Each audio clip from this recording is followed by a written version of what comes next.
Online mobile bill 2025 ये एक ऐसा लॉ है जो पूरी इंडस्ट्री को हिला कर रख सकता है। ये बिल डिसाइड करेगा कि ऑनलाइन गेम्स सिर्फ एंटरटेनमेंट रहेंगे या फिर इलीगल एक्टिविटी बन के रह जाएंगे। क्वेश्चन ये है, ये डिसीजन यूथ को सेफ बनाएगा या फिर एक बिलियन डॉलर इंडस्ट्री को डिस्ट्रॉय करके रख देगा। सबसे पहले समझते हैं कि इस बिल के की पॉइंट्स।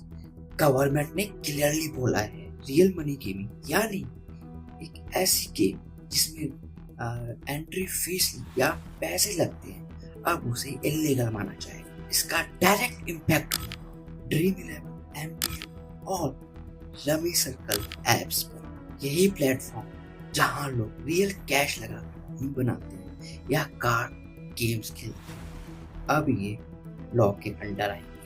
और अगर कोई सेलिब्रिटी या इन्फ्लुएंसर इन जैसे ऐप्स को अब प्रमोट करेगा तो उनके ऊपर भी 2 साल की सजा और करोड़ों का फाइन फेस करना पड़ेगा।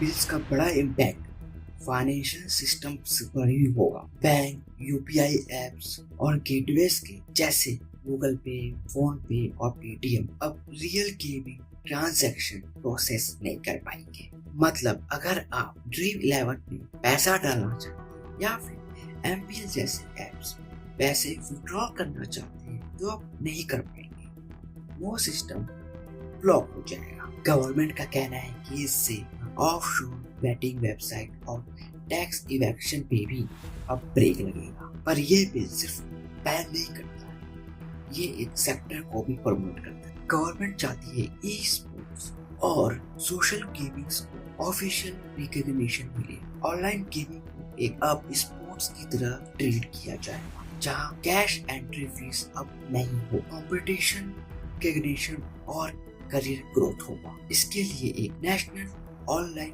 गेम्स अथॉरिटी बनाई जाएगी जो रूल्स फ्रेम करेगी, जो कंप्लेंट्स हैंडल करेगी और इंडस्ट्रीज को रेगुलेट करेगी। अब बात करते हैं इकोनॉमिक साइड। इंडिया की गेमिंग इंडस्ट्री 2023 और 2024 में 3.8 बिलियन डॉलर की थी और इसमें से लगभग 2.4 billion dollar online gaming apps से आता था, जैसे ड्रीम 11, एमपीएल। अगर ये सेगमेंट बैन हो, ऑब्वियसली इंडस्ट्री रेवेन्यू और एम्प्लॉयमेंट दोनों पर बहुत बड़ा फर्क पड़ेगा। और कंपनीज भी बोल रही है कि इससे लाखों जॉब्स पर रिस्क पड़ेगा। तो अब असली सवाल ये है, क्या ये भी इंडिया गैमलिंग एडिक्शन से बचाएगा या फिर ड्रीम 11 या एमपीएल जैसे एप्स के बैन होने से